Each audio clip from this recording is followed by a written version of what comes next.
Okay, I'm going to make this a little more brief of a video just to explain how the client project works in this class. If you'll notice, there are 4 different assignments that go with this. And this summer, we're doing something just a little bit different. But basically, you're going to be working with a client. You're going to be looking at what their needs are. Then you're going to develop a strategy and some tactics for reaching the goals and objectives that we've kind of already worked out with this client. Excuse me. So our client this summer is, and I'm going to mess this up, Pamoja Leo, which is an organization, if you will, in Tanzania. They work with trying to build families back up. Actually, the children oftentimes are put into orphanages if a parent dies without really seeking out other family members. And so family members are trying to find these kids, and there wasn't any way for them to do that. In this group, it's a young English couple.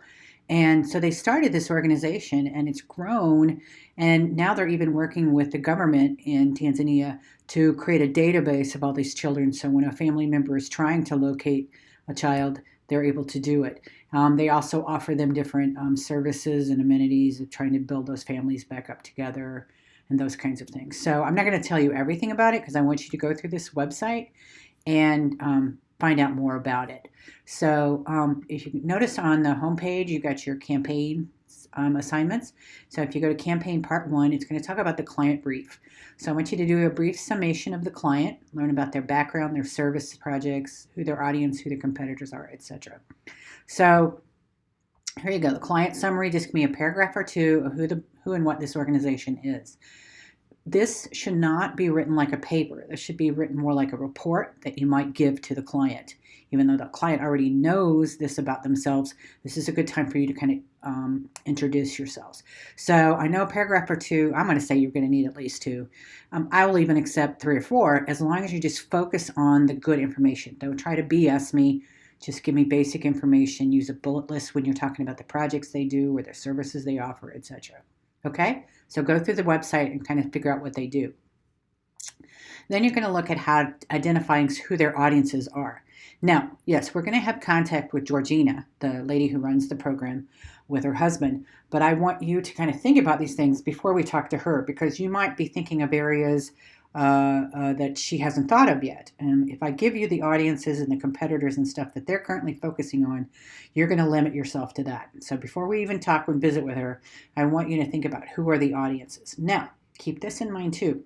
Our goal, or I should say our objective, and we'll talk more about that in my next video, but our objective for this is to either increase current donations that are coming in from regulars, find new donors, or to sort of bring back some of the donors who've given in the past. Okay, so it's called, kind of bringing them back into the fold.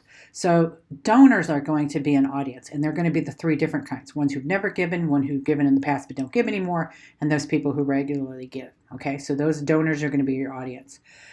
In addition to, like, the parents in Tanzania, the children, the government, the media is going to be your audience because we're going to be sending our stuff. So even though I have this table here, you should build your own, and there might be more lines, okay? Think as many different audiences as you can possibly think of. Everybody who in some way is impacted or gets information or something from this organization, okay? Then as far as demographics go, just age, gender, those kinds of things as best you can, okay? Income levels. So for example, your regular donors, who might be somebody like me, maybe middle income, but your high level donors, high income levels. But then you've got the parents that are being served, or the families and the kids, and they're very, very low income. The government in Tanzania, very, very low income, so to speak. Okay, so give me the best you can on the demographics. And then the motivations and interests are, for example, for me as a, middle income, philanthropic kind of person who likes to give, what are some motivations that I have or interests that I have that would tie me to this organization and motivate me to donate? Okay. It might be religious. It might be just the idea, that some, more progressive sort of feeling of giving to people. Something like this. What motivates me or interests me to it might be children, might be an interest, that a lot of people have in common. Be thinking about that when you're looking for donors. And I'm going to show you here in a minute how to look for donors. But think about what organizations or groups of people would most be attracted to the idea of helping children. Okay, so be thinking about that. And then the last part is what message would reach those people the best? Okay, so for a middle income donor or a high end donor, what's the message? What kind of, if you had to say it in one sentence, what would you say to me? If it's a family member, and I realize that that's not the objective of this campaign, but I want you to think about those audiences.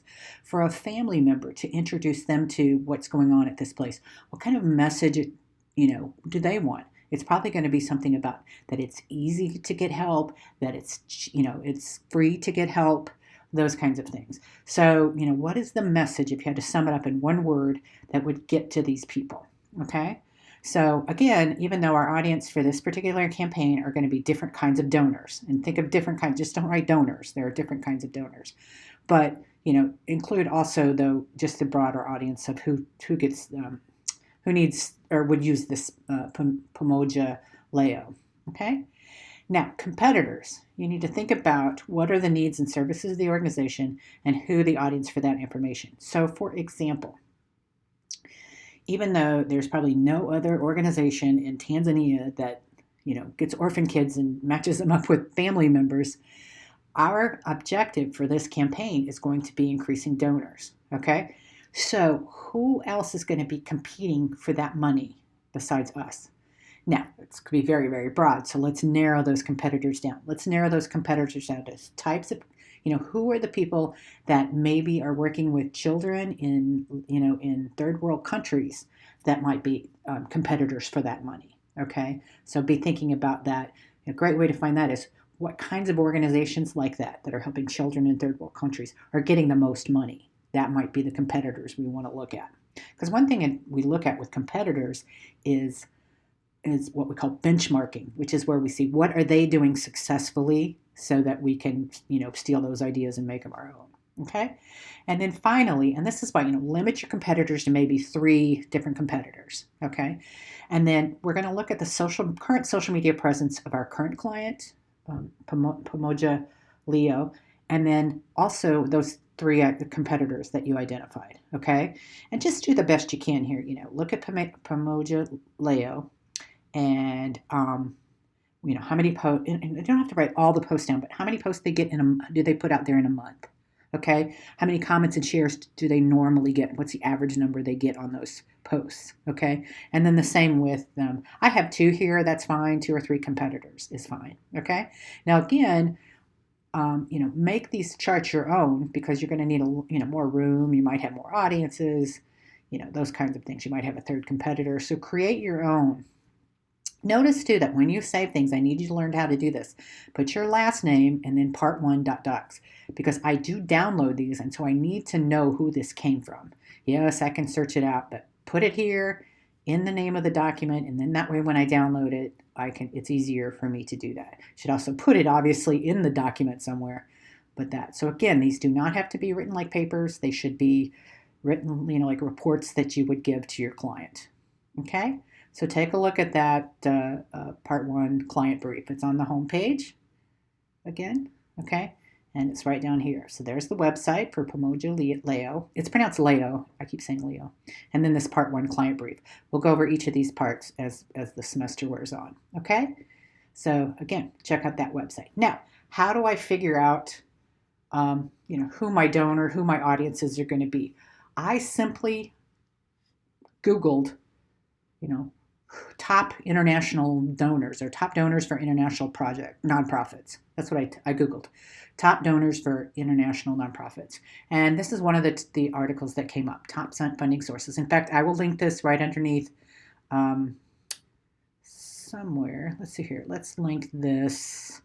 How about if I put it right under here for part 1 client brief, okay? Top funding sources for nonprofits, okay? Individual donations, major donors, regular donors, online fundraising, crowdfunding, peer-to-peer fundraising, all these different types of fundraising. Now, it doesn't really tell you who that is, okay? But it helps you to figure out different kinds of donors. And then, like I said, just Google and say, what corporations give to nonprofits. There you go. Okay?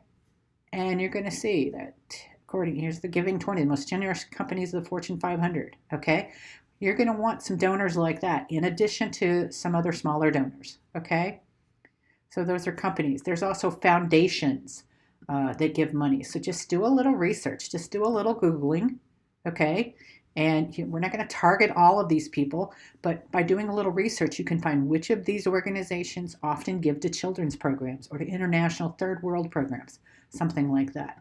So, look for donors. And, one thing you might think about as far as audiences go, as donors, is don't forget about grants and foundation grants. So maybe we can find some foundation grants for them.